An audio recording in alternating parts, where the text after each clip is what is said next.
Hello guys, स्वागत करता हूं आप सभी का अपनी यूट्यूब चैनल पॉलिटेक्निकल क्लास पर। तो गाइस, आशा करता हूं आप लोग अच्छे होंगे और अपनी स्टडी को कंटिन्यू किए रखे होंगे। तो चलिए देखते हैं आज के इस वीडियो में पॉलिटेक्निक सेकंड सेमेस्टर इलेक्ट्रिकल या फिर इलेक्ट्रॉनिक्स या फिर अदर ब्रांच की हम बात कर लें, मैकेनिकल हुआ या फिर सिविल की बात कर लें, तो आपका जो सब्जेक्ट है अप्लाइड फिजिक्स सेकंड।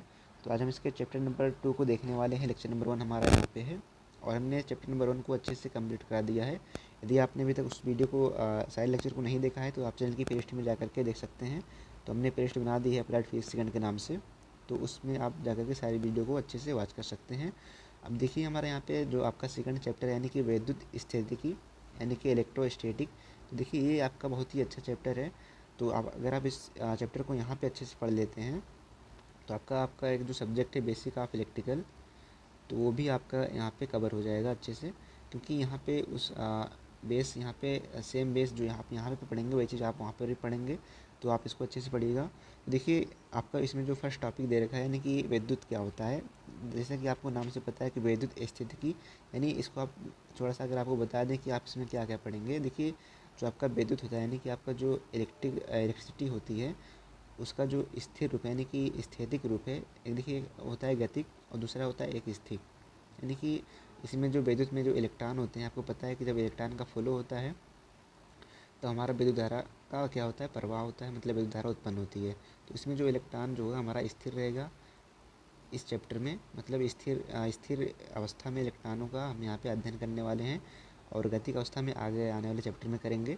देखिए विद्युत स्थिति की क्या चीज़ है। देखिए क्या है कि विद्युत तो यानी कि इलेक्ट्रिसिटी क्या चीज़ होती है कि विद्युत विज्ञान की वह शाखा है जिसमें विद्युत आवेशित वस्तुओं के मध्य होने वाली अन्योन्य क्रियाओं यानी कि इंट्रैक्शन से संबंधित परिघटनाओं का वर्णन किया जाता है। यानी कि आप समझ सकते हैं कि जो विद्युत हमारा है उसमें क्या होता है कि आपको पता है कि आवेश होते हैं यानी कि इलेक्ट्रॉन होते हैं। अब उनके बीच जो भी क्रिया होती है उसी का हम क्या करते हैं, अध्ययन करते हैं। तो ये हमारा क्या कहलाता है दोस्तों, विद्युत कहलाता है यानी कि इलेक्ट्रिसिटी कहलाता है। तो अब चलिए देखते हैं, आपने अच्छे से समझ लिया होगा कि जो आपका चैप्टर यानी कि विद्युत स्थिति की क्या चीज़ है और विद्युत क्या होता है, इलेक्ट्रिसिटी क्या होती है। अब देखिए विद्युत जो हमारा होता है यानी कि इलेक्ट्रिसिटी जो होती है कितने टाइप की होती है यानी कि कितने प्रकार की होती है। तो देखिए अगर हम इलेक्ट्रिसिटी की बात करें तो हमारा होता है यहाँ पे दो प्रकार का होता है। पहला आपका होता है स्थिर विद्युत और दूसरा होता है हमारा गतिक विद्युत यानी कि डायनेमिक गतिक विद्युत होता है यानी कि डायनेमिक इलेक्ट्रिसिटी होती है। तो देखिए यहाँ पे आप जो पढ़ने वाले हैं इस चीज़ को नहीं पढ़ेंगे, डायनेमिक को यहाँ पे आप नहीं पढ़ने वाले हैं। आप यहाँ पे केवल स्थिर विद्युत को ही पढ़ने वाले हैं। बाकी इसका जो अगला चैप्टर यानी कि चैप्टर नंबर 3 है उसमें आप डायनेमिक को अच्छे से पढ़ेंगे। तो देखिए स्थिर विद्युत क्या होता है, चलिए देख लेते हैं क्या होता है। नाम से तो ऐसे आप जान ही रहे होंगे कि जो ऐसा विद्युत जिसमें क्या होगा, इलेक्ट्रॉन जो है स्थिर हो। तो वो चीज़ नहीं यहाँ पे कुछ उसी टाइप से यहाँ पे आप देखेंगे। देखिए स्थिर विद्युत या फिर घर्षण विद्युत क्या होता है। तो देखिए जब भिन्न भिन्न पराविद्युत अथवा पराविद्युत यानी कि डाइलेक्ट्रिक या फिर इंसुलेटर पदार्थों को आपस में रगड़ते हैं। तो देखिए जो भी अगर हम इंसुलेटर की बात कर लें या फिर कोई वैद्युतरोधी पदार्थ हो गया फिर परावैद्युत पदार्थ हो गया, उसको अगर हम आपस में क्या करते हैं, रगड़ते हैं, तो इन पदार्थों में हल्की वस्तुओं जैसे कि कागज़ के टुकड़ों या फिर तिनके आदि को आकर्षित करने का गुण आ जाता है। और देखिए यहाँ पे क्या है कि चूँकि यह गुण रगड़ने यानी कि अर्थात घर्षण से उत्पन्न होता है, अतः इसे घर्षण विद्युत कहते हैं।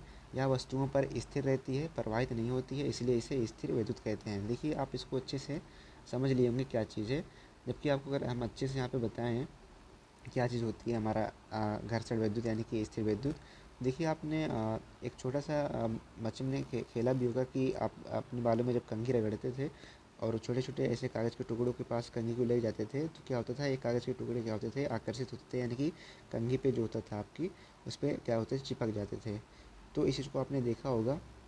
तो यहाँ पे वही चीज़ यहाँ पे क्या है, स्थिर विद्युत यानी कि घर्षण विद्युत होता है। या फिर अगर हम बात करें, आप अगर आप ट्रक को देखते होंगे, बड़े बड़े ट्रकों को, जिसमें क्या होता है आपके फ्यूल जाते हैं यानी कि ईंधन जो होते हैं, जैसे कि गैस हो गया और कुछ हो गया जो ज्वलनशील होते हैं वो आपके जाते हैं। तो क्या होता है, ट्रकों के पीछे जो होता है इस प्रकार से जंजीर के माध्यम से क्या होता है कि ये ट्रक में लगा होता है ऐसे, और क्या होता है ये रोड पे ऐसे सरकते हुए जाता है। तो ये इसलिए किया जाता है क्योंकि क्या होता है इसमें स्थिर विद्युत का गुण आ जाता है।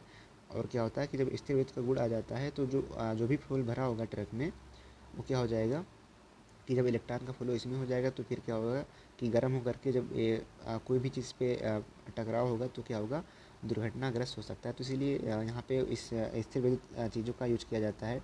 ट्रक में भी ऐसा आप कभी देखे भी होंगे। तो आशा करते हैं स्थिर विद्युत या फिर घर्षण विद्युत को आपने अच्छे से समझ लिया होगा। अब चलिए देखते हैं आगे क्या टॉपिक है इसमें। तो देखिए आवेश, आवेश क्या होता है। तो देखिए आवेश की बात अगर हम बात करें तो देखिए अगर हम जितने भी कंडक्टर की बात करें उसमें आवेश यानी कि इलेक्ट्रॉन ही होता है, चार्ज ही होता है। तो जिसके आधार पर हम इलेक्ट्रिसिटी को अच्छे से डिफाइन करते हैं। तो इसको भी जानना बहुत ही ज़रूरी है कि आवेश क्या होता है। तो देखिए आवेश एक अदिश राशि है। पहला चीज़ यहाँ पे क्या है, आवेश एक अदिश राशि है। एक नंबर का क्वेश्चन यहाँ से बन जाएगा।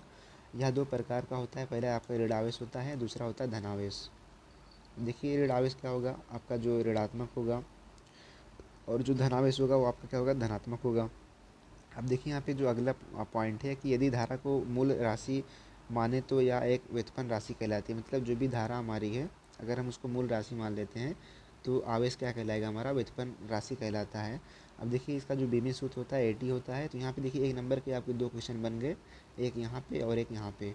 अगर हम 2 नंबर की बात करें तो आपकी परिभाषा भी आ सकती है, तो आप इसको लिख सकते हैं यहाँ पे। अब चलिए देखते हैं, आवेश को आपने समझ लिया होगा कि आवेश एक अदिश राशि होती है, इसका बीमी सूत्र एटी होता है। और ये दो टाइप का होता है, ऋण आवेश और धनावेश होता है।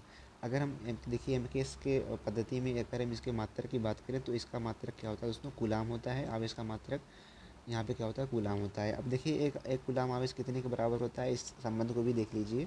कभी कभी ये चीज़ पूछ लेता है एग्जाम में। तो देखिए क्या चीज़ है, एक कूलाम आवेश, इस पर न्यूमेरिकल भी आता है तो उसको आप अच्छे से देखिए। क्या है कि एक कूलाम आवेश 6.25 इंटू 10 रेज़ टू पावर 18 होता है, यानी कि 10 की घात 18 इलेक्ट्रॉन आवेश के बराबर होगा। या फिर ये जो चीज़ होगा हमारा 6.25 गुणे 10 की घात 18 इलेक्ट्रॉन का नेट आवेश, इसको हम लिख सकते हैं। तो एक कूलाम आवेश जो होता है 6.25 गुणे 10 की घात 18 कूलाम के बराबर होता है। अब देखिए आगे क्या चीज़ है कि आपको पता है कि जो आपकी धारा होती है dq/dt का अनुपात होती है। ये आपने पढ़ा भी होगा कि आवेश प्रवाह की दर को विद्युत धारा कहते हैं। तो वही चीज़ यहाँ पे उसी के आधार पे लिखा गया है कि I बराबर dq/dt। अगर हम यहाँ से देखिए q बराबर यहाँ से निकालें तो आपको पता है कि q बराबर 80 से, ये आप जानते हैं चीज़। तो देखिए क्या हो जाएगा, एक कूलाम बराबर हो जाएगा 1 एम्पियर गुणे 1 सेकंड के हो जाएगा। अगर आप यहाँ से q का वैल्यू निकालेंगे तो I का और इसका गुणा कर देंगे तो क्या हो जाएगा, 1 एम्पियर गुणे 1 सेकंड हो जाएगा। तो एक कूलाम आवेश देखिए 1 एम्पियर गुणे 1 सेकंड के बराबर भी होता है। तो इस चीज़ को आप अच्छे से समझ लीजिए। अब चलिए देखते हैं यहाँ पे एक कूलाम आवेश की परिभाषा को आप किस प्रकार से डिफाइन करेंगे। देखिए कैसे आप करेंगे कि यदि किसी चालक में 1 एम्पियर की धारा प्रवाहित हो रही है तो उस चालक में प्रवाहित आवेश एक कूलाम कहलाएगा। अगर हम देखिए कोई कंडक्टर ले लें, मान लेते हैं यहाँ पे हमने कोई कंडक्टर लिया और इसमें 1 एम्पियर की धारा, 1 एम्पियर की धारा जो है यहाँ पे फॉलो हो रही है। तो ये क्या कहलाएगा दोस्तों, इसमें जो अगर 1 एम्पियर की धारा यहाँ पे फॉलो हो रही है, जो आवेश उत्पन्न होगा यहाँ पे वो हमारा क्या कहलाएगा, एक कूलाम आवेश कहलाएगा। तो वही चीज़ है कि ये यदि किसी चालक में 1 एम्पियर की धारा प्रवाहित हो रही है तो उस चालक में प्रवाहित आवेश एक कूलाम कहलाता है। तो आशा करते हैं एक कूलाम आवेश को भी आपने समझ लिया होगा क्या चीज़ होता है। इस टाइप से इसको आप डिफाइन कर सकते हैं। और देखिए यहाँ पे एग्जांपल है कि एक वस्तु, क्या लिखा गया है कि एक वस्तु पर एक कूलाम का ऋण आवेश है, उस पर समय असमान अवस्था में कितने इलेक्ट्रॉन अधिक होंगे। देखिए क्वेश्चन ये दिया गया है कि एक कूलाम का ऋण आवेश यहाँ पे है और कह रहा है कि समान अवस्था में कितने इलेक्ट्रॉन उस पर होंगे। तो देखिए आपको पता है एक फार्मूला कि क्यू बराबर एन ई होता है। अगर नहीं पता है तो फिर से समझ लीजिए कि आपका जो क्यू होता है वो एन इंटू ई के बराबर होता है, यानी आवेश जो होता है इलेक्ट्रॉनों की संख्या और इलेक्ट्रॉन के बराबर होता है। अगर आप इस फार्मूला का यहाँ पे यूज़ करें तो यहाँ पे आप एन की वैल्यू निकालेंगे तो हो जाएगा Q/E हो जाएगा। क्या हो जाएगा, Q/E हो जाएगा, क्योंकि कितने इलेक्ट्रॉन के बारे में पूछ रहा है। तो हम यहाँ से देखिए निकालेंगे किस प्रकार से। तो देखिए नंबर ऑफ इलेक्ट्रॉन जो आपका निकलेगा यहाँ पे, Q का वैल्यू यहाँ पे 1 कूलाम दिया गया था क्वेश्चन में, और E का मान होता है 1.6 इंटू 10 रेज़ टू पावर 19 होता है। तो आप इस वैल्यू को रखेंगे और जब इसको सॉल्व करेंगे तो n का वैल्यू आएगा 6.25 इंटू 10 रेज़ टू पावर 18 आ जाएगा। मतलब कि 6.25 गुणे 10 की घात 18 आपका जो है आ जाएगा, यहाँ पे इलेक्ट्रॉनों की संख्या आ जाएगी। तो आशा करते हैं आप इसको समझ लिए होंगे इस क्वेश्चन को। तो इसी टाइप से क्वेश्चन आपके एग्जाम में पूछा जाता है 1 नंबर 2 नंबर में। तो इसको आप अच्छे से समझ लीजिए, प्रैक्टिस भी कर लीजिए ऐसे क्वेश्चनों पर। अब चलिए देखते हैं आपका जो अगला टॉपिक है, यानी कि कूलाम का नियम। देखिए कूलाम का नियम क्या होता है कि किन्हीं दो स्थिर बिंदु आवेश के बीच लगने वाला बल दोनों आवेशों के गुणनफल के समानुपाती और उनके बीच की दूरी के वर्ग के व्युत्क्रमानुपाती होता है। तो इस चीज़ को आप समझ नहीं आया होगा, देखिए इसको आप समझ लीजिए फिगर के माध्यम से। देखिए कोई भी आपका दो बिंदु होगा, मान लेते हैं यहाँ पे आपका आवेश Q1 है यहाँ पे, और यहाँ पे आपका आवेश Q2 है, और इनके बीच की दूरी क्या है, r है। देखिए कूलाम का नियम कहता है ये है कि कोई भी दो बिंदु आवेश, यानी कि अगर हम Q1 और Q2 है हमारा, तो इनका गुणनफल यानी कि Q1 और Q2 का क्या हो जाएगा यहाँ पे गुणनफल, और इनके बीच की दूरी का जो भी होगा, यानी कि r हमारी है तो इसका क्या हो जाएगा, स्क्वायर हो जाएगा। तो यही चीज़ यहाँ पे देखिए लिखा गया है कि कोई भी दो किन्हीं भी दो बिंदुओं के बीच उत्पन्न हुआ आवेश यानी Q1 Q2 क्या हो जाएगा, बल के समानुपाती होता है, और इनके बीच की दूरी के वर्ग के व्युत्क्रमानुपाती होता है। तो वही चीज़ यहाँ पे बताया गया था। फिर से समझ लेते हैं इसको क्या चीज़ है। देखिए किन्हीं दो स्थिर बिंदु आवेश के बीच लगने वाला बल दोनों आवेशों के गुणनफल के समानुपाती तथा उनके बीच की दूरी के वर्ग के व्युत्क्रमानुपाती होता है। तो इस चीज़ को आप यहाँ पे समझ सकते हैं कि जो हमारा बल होगा आवेशों के गुणनफल के समानुपाती होगा, और उनकी दूरी के वर्ग के व्युत्क्रमानुपाती होगा। और जब इसको समीकरण 1 और समीकरण 2 को आप सॉल्व करेंगे तो यहाँ पे देखिए आपको यहाँ पे निकल के आएगा F समानुपाती Q1 Q2 अपान r स्क्वायर। और यहाँ पे देखिए अगर समानुपाती का चिन्ह हटेगा तो आपका एक स्थिरांक आएगा K, जो हमारा यहाँ पे क्या कहलाएगा, यह बराबर K इंटू Q1 Q2 अपान r स्क्वायर कहलाएगा। अब देखिए यहाँ पे जो कि आपका है समानुपाती नियतांक होता है, जिसका मान होता है 9.10 होता है, यानी कि 9.1 मिनट क्या हो जाएगा यहाँ पे 9 गुणे 10⁻⁹ न्यूटन मीटर पर कूलाम स्क्वायर हो जाएगा। तो हमारा समानुपाती नियतांक का वैल्यू होता है। अब देखिए अगर हम यहाँ पे वैल्यू रख देंगे K की जगह पे, तो हमारा जो फार्मूला बन जाएगा यहाँ पे आपका बन जाएगा F into 9 into 10⁹ Q1 Q2 अपान r स्क्वायर। तो हमारा ये हमारा बल का फार्मूला बन गया, कूलाम का नियम ये हमारा कहलाता है। तो इसको आप याद कर लीजिए। अब देखिए यहाँ पे लिखा गया कि यदि समानुपाती नियतांक जो आपका स्थिरांक है निर्वात और वायु हो तो अब क्या हो जाएगा। तब देखिए यहाँ पे क्या हो जाएगा, हमारा जो यहाँ पे बन जाएगा 1/4πε0 Q1 Q2 अपान r स्क्वायर। मतलब यहाँ पे अगर निर्वात हो जाएगा या फिर वायु हो जाएगा तो 1/4πε0 आ जाएगा, और Q1 Q2 अपान r स्क्वायर हो जाएगा। ये हमारा हो जाएगा न्यूटन, क्योंकि आपको पता है बल का मात्रक होता है न्यूटन। तो अब देखिए अगर हम यहाँ से ε0 का वैल्यू निकालें तो 1 नंबर में क्वेश्चन आता है, 2 नंबर में भी आ जाता है कभी कभी।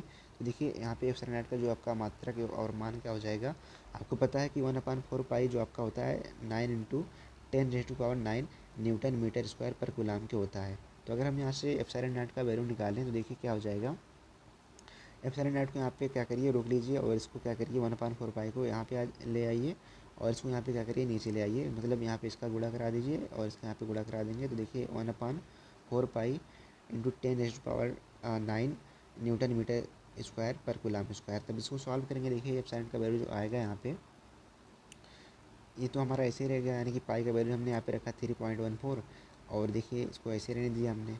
अब जब इसको सॉल्व करेंगे तो ε0 का जो वैल्यू आएगा 8.85 इंटू 10⁻⁻12, यानी कि इसको आप लिख सकते हैं 8.85 इंटू 10⁻⁻12 कूलाम स्क्वायर पर न्यूटन मीटर स्क्वायर। देखिए मात्रक को आप अच्छे से याद रखिए, ε0 का मात्रक क्या हो जाएगा, कूलाम स्क्वायर पर न्यूटन मीटर स्क्वायर। जबकि यहाँ पे अगर हम बात करें K का मात्रक, यानी कि समानुपाती नियतांक का मात्रक हो जाएगा न्यूटन मीटर स्क्वायर पर कूलाम स्क्वायर होता है। तो दोनों मात्रक को आप अच्छे से याद रखिए। तो आशा करते हैं आपने इसको भी समझ लिया होगा। अब चलिए देखते हैं आपका जो यहाँ पे अगला टॉपिक तो है नहीं, तो मिलते हैं आपसे अगली वीडियो में। अगर वीडियो अच्छी लगी वीडियो को लाइक कर दें, और दोस्तों में अपने चैनल को शेयर भी कर दें। और देखिए टेलीग्राम ज्वाइन कर लें, वहाँ से आपको क्या मिलेगा, इसका PDF मिल जाएगा अच्छे हैंड राइटिंग के साथ। और यहाँ पे आपको जो भी इन्फॉर्मेशन यूट्यूब पे नहीं मिल पाती है, वहाँ से आपको अच्छी इन्फॉर्मेशन मिल जाएंगी आपके एग्ज़ाम से रिलेटेड जो भी होंगी, सारी इन्फॉर्मेशन वहाँ पे मिलती रहती हैं। तो बाकी मिलते हैं आपसे अगली वीडियो में, तब तक के लिए बाय बाय, टेक केयर।